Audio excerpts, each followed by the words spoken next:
So on today's episode is a successful entrepreneur, a mother, and she's here with us in the studio. Ma, please can you introduce yourself to our audience? Hi, thank you for having me. Yeah, welcome. Yeah, so my name is Yemisi Omoragbon. Yeah. Yeah, and Yemisi Omoragbon is the face behind a business outfit that is known as Kids Affairs.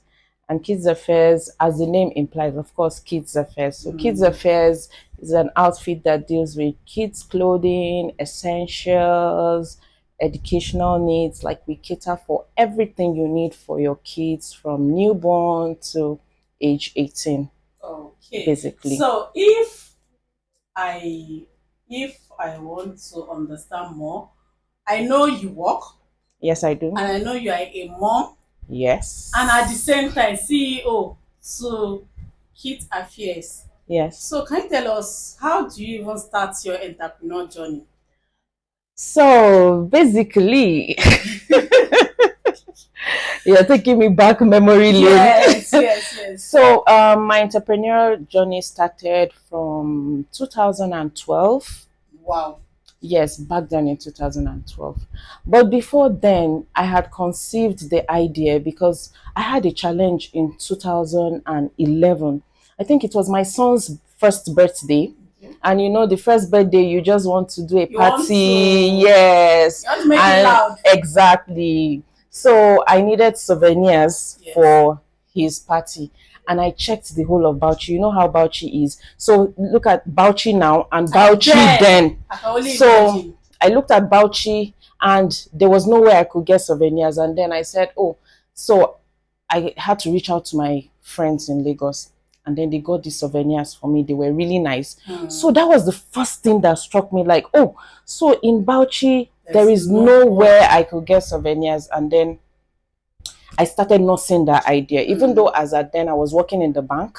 I was a banker. So, you know, there was no how I could explore the business opportunity as at then. And probably As a because banker. I needed to nurture that, be sure that I really wanted to start that business. And that was the start. And then in 2012, yes, 2012, I had my second child.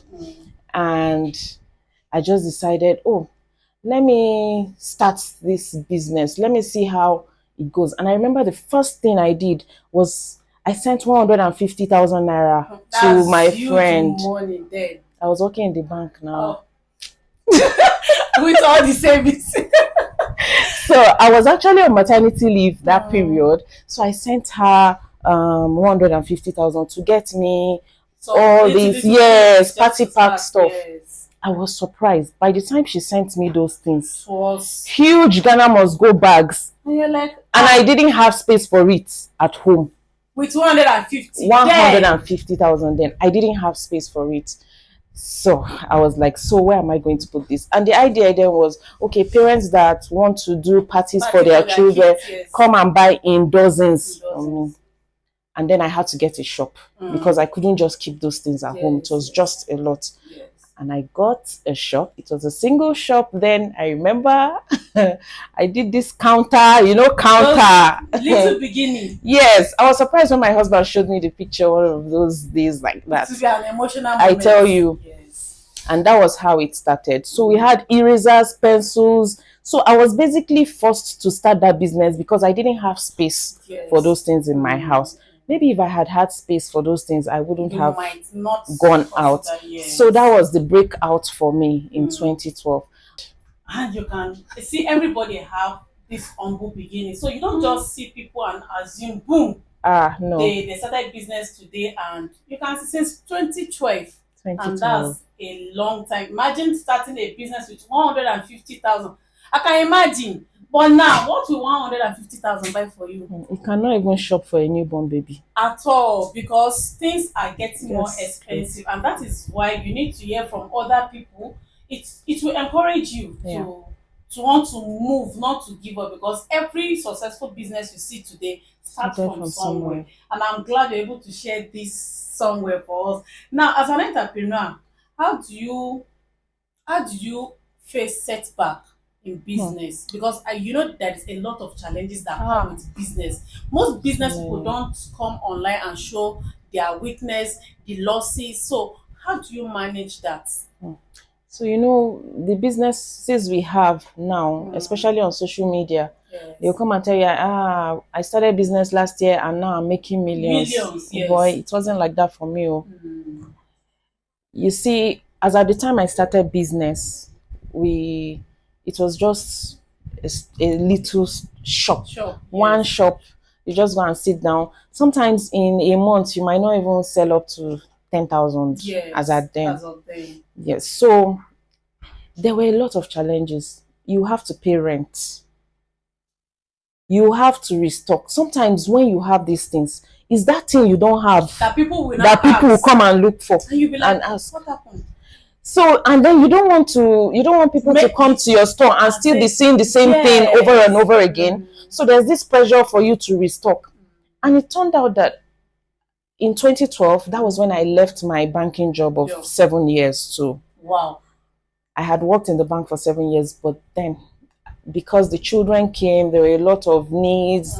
I just So you felt the could need not manage to. the banking I system. couldn't. Yes. I couldn't because you go to work 7, 10, and then you Come don't. back. Sometimes you month end you don't close till like 8 o'clock, Wow.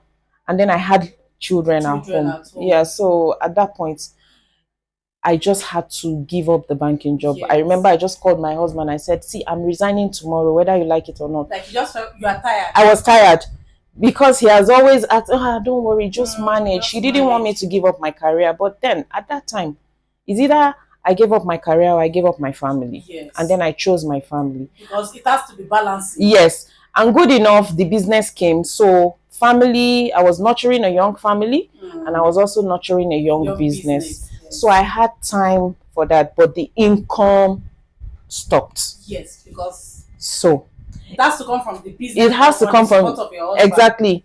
And then as a young family, my husband would, of course, he supported me, Yes. but then I also wouldn't want to pressurize him. I also wouldn't want to overload him with my business needs. Yes. And a new business will require so much. So it was not easy. Sometimes to even pay the rent, I have to do adashi. Yes, ajo. We're doing adashi. Like I have to do the thrift contribution, so we could pay rent. I had to I had gold jewelries Yes. that I got from the bank. Yes. So that was my investment basically from the bank. So at every point in time I needed to restock, I offloaded those. And it helped me. Even though it wasn't sufficient, yes. but it gave me a step forward. So you're trying to tell us that when you are in the banking system, instead of saving money in bank, you just invested. I invested it in gold, and the reason why I chose gold was because it was appreciating. Gold doesn't depreciate. Yes, that's it was appreciating. Yes, and it helped me a great deal. Yes.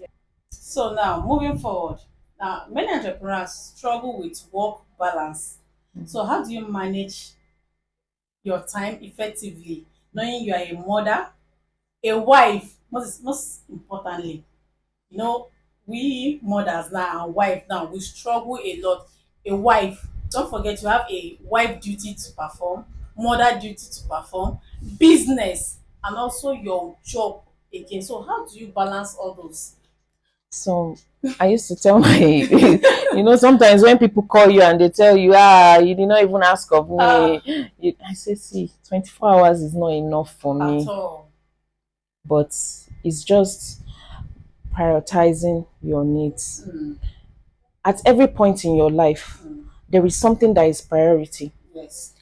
I remember at that point in my life, when my children were still very young, they were my priority. My family was my priority. And so I gave in all. So I left. I did elimination method at that point. Yes. Because I knew if I was going to pack everything on my head, I would explode. Yes. So I eliminated my job at that time. It was difficult, but I did because I was tired. And then I embraced my family and my business. So I would say I apportioned time to my family and business.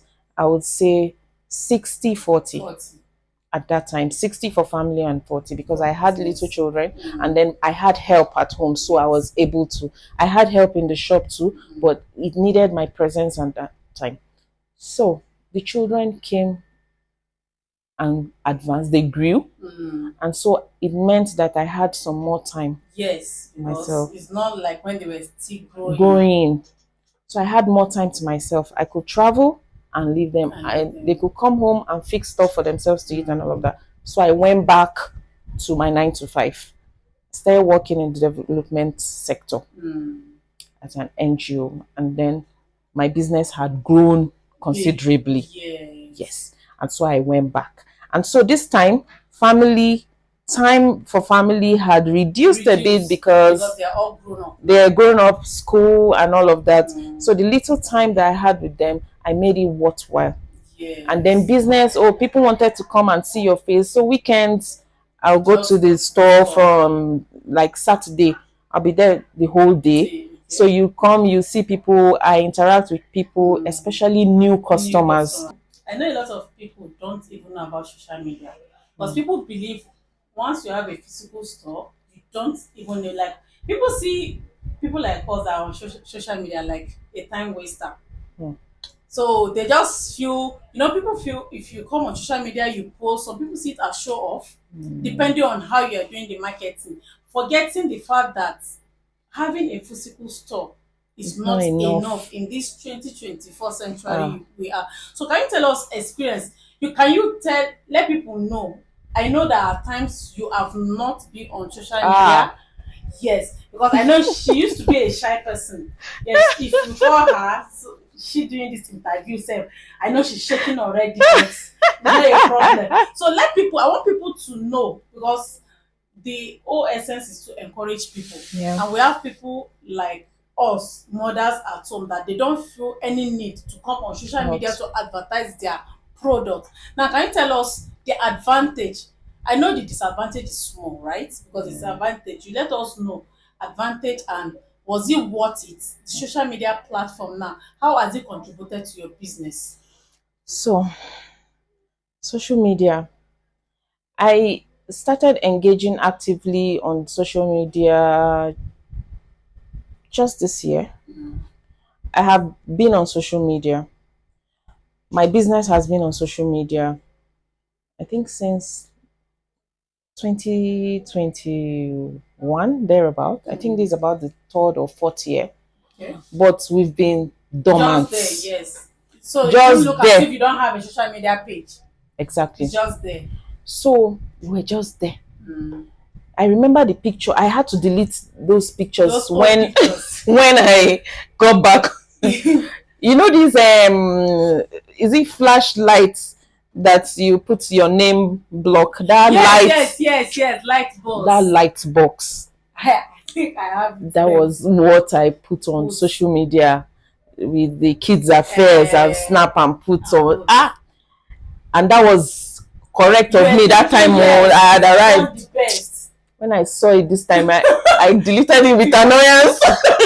No, this cannot bring customer to my page. I cannot be seen with this kind. I cannot be associated with this kind of picture at all. And so I started posting and advertising. Still, it was low key then, but recently I decided to.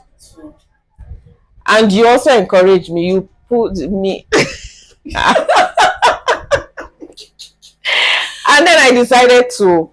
So my social media, my Instagram followers were just about, was it 700? Even that 700 was struggle. It was struggle. So within a few months, because I just started, I think around April.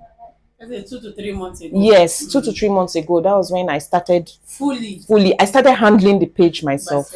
Yes, that was even May, because the page handler got married, and so I was like, no point. I cannot leave it. She got married, and so I was like, let me just take it up. And that's not even it. we have had customers from Instagram. That are not in Bauchi. Wholesalers, people buy, resellers, people buy from us to resell in their various states from. And you'll be like, how? A lot of people have found their way to my store. So, through social media? Yes. They say, we saw you on Instagram, Oh, and we don't know. We got the, yes, so we never knew. So I used to sit and wonder, like, so how many years? I've been in this town for how many years? I have a mighty signboard on top of my shop. I have one by the road. Nobody has seen it. So I was like, thank you, TK. Shout out to TK. And there's another person too that has really encouraged me. Tama, and there's Boma. So we've had it all. You don't neglect the power of social media. The fact that you have a working store doesn't mean you just sit down and fold your hands. Now, lastly, what advice do you have to? I know we have a lot of wives sitting at home doing nothing. They're not posting. They're not doing nothing, and they don't even believe in business. What advice do you have for them? So, if you don't believe in business, invest. And as a woman, what do you invest in? Probably gold. And if you're not investing in gold, look for something you can invest in. Maybe landed property. Yes. Landed property, but make sure that the landed property is genuine and it has legit documentations. Yeah. So if you are there still sitting down and considering not to start business, I hope please start though. This one will encourage you to start business. And before we go, shout out to Mr. Ben Clothing. Is one of our sponsors on this show, and this is our lucky pillow. Just touch it. Oh, it's hot. Like, see, you need to be on this show to have this floor pillow. And this is awesome. Thank you for honoring our invitation. And this is the end of our show. This is beautiful. Thank you so much. Let's go.